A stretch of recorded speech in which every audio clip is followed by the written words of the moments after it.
Oi pessoal, sejam bem-vindos ao canal do YouTube aqui da Clínica Derma Mais. Estou muito feliz que você chegou até aqui e eu tenho certeza que você vai gostar muito dos conteúdos que você vai ver aqui no nosso canal sobre autoestima, sobre estética injetável e não injetável, tratamentos capilares, tratamentos faciais, tudo isso a título de informação para que você entenda um pouco mais desse universo da tricologia e também da estética. Eu sou a doutora Marina, sou tricologista, então você sempre vai me ver aqui falando sobre cabelo. Hoje eu quero conversar com você a respeito de calvície genética, ou também conhecido como alopécia ou alopecia androgenética. O que significa dizer que uma pessoa tem calvície genética? A calvície genética ela está relacionada a um fio que miniaturiza, ou seja, os fios afinam. Dizer que você tem calvície genética e dizer também que tem queda de cabelo são coisas completamente distintas. Ou seja, queda de cabelo está relacionada ao fio que se desprende e cai. Dizer que você tem uma calvície genética significa que fios telógenos sofrem a ação da DHT e afinam e viram fios velos. Espera aí, Marina, esclarece isso melhor para eu conseguir entender. Vamos lá para a fisiopatologia de uma calvície genética. Naturalmente, fisiologicamente falando, nós temos testosterona no nosso organismo. Tanto nós, mulheres, quanto os homens têm a testosterona no organismo. A testosterona, ela é convertida, isso a fins normais, tá? Fisiologicamente falando, por uma enzima chamada 5-alfa-redutase em DHT, também chamada de diidotestosterona. Quando se tem uma calvície genética, quer dizer que você tem fios que são sensíveis a essa DHT. E a ação da DHT causa essa miniaturização, afinamento dos fios. Calvície genética não causa queda de cabelo.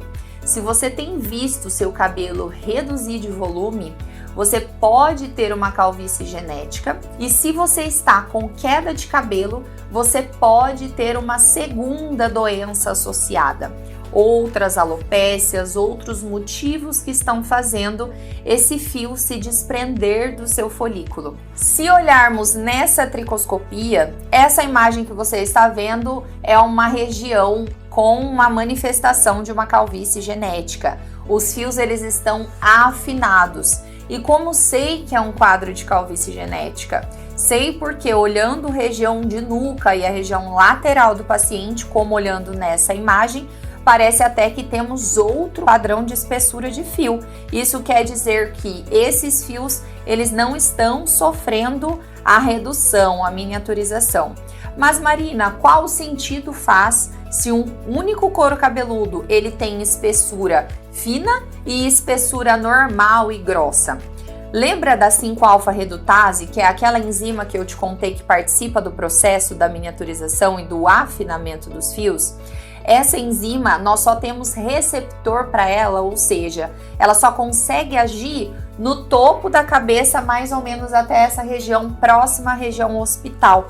Por esse motivo, quem tem calvície genética, fecha o olho aí, pensa em alguém calvo, alguém completamente careca, que tem a calvície genética.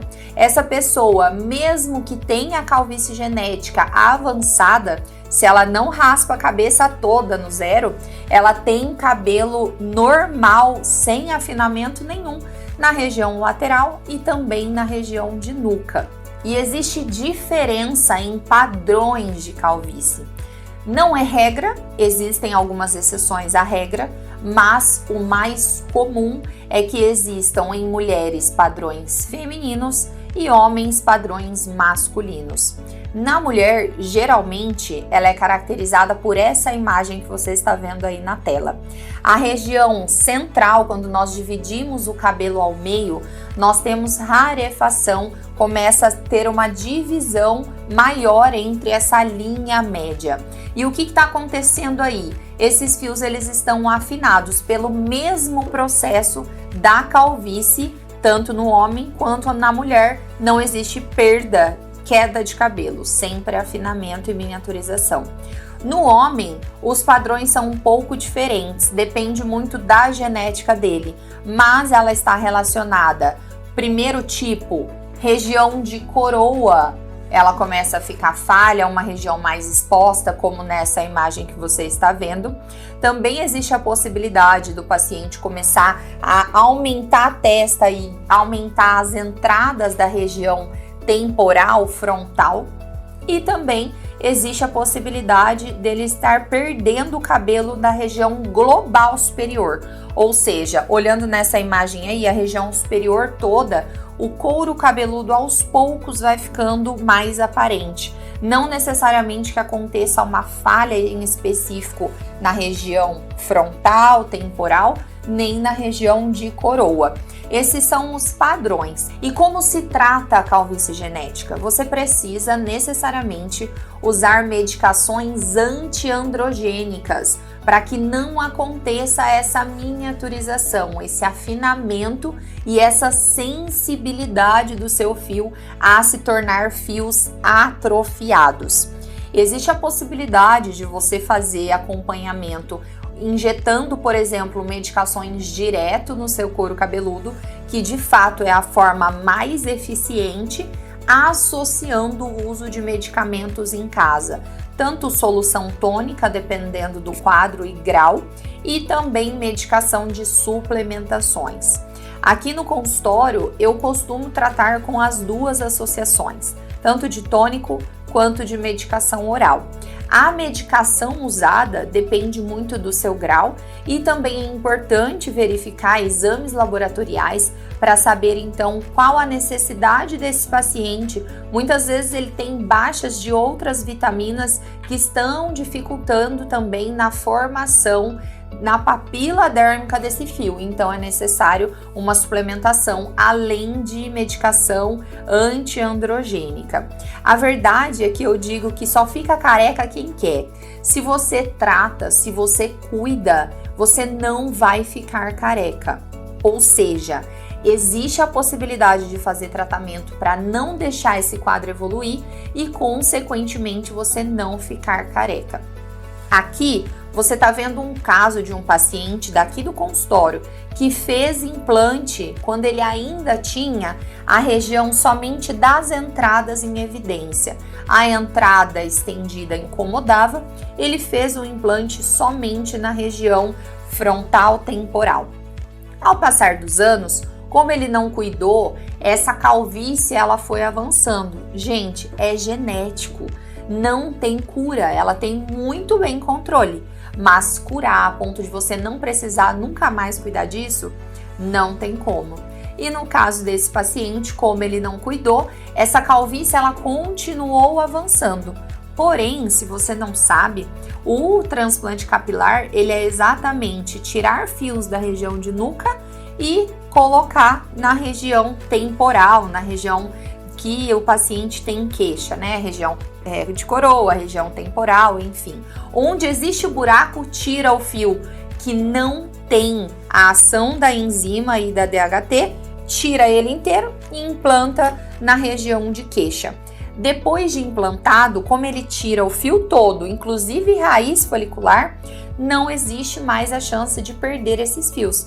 Porém, essa calvície ela continua ao longo dos anos avançando, os fios da região miniaturizando, e aí aconteceu o que aconteceu com esse paciente. A região após, logo adiante do implante, ficou falho de novo, e se ele não cuidasse, se ele não tratasse, mais para frente ia continuar invadindo a ponto dele, se dependendo do quadro e grau de calvície, perder toda a região do couro cabeludo até mais ou menos próxima à região hospital, mas ficar com esses cabelos na região implantada.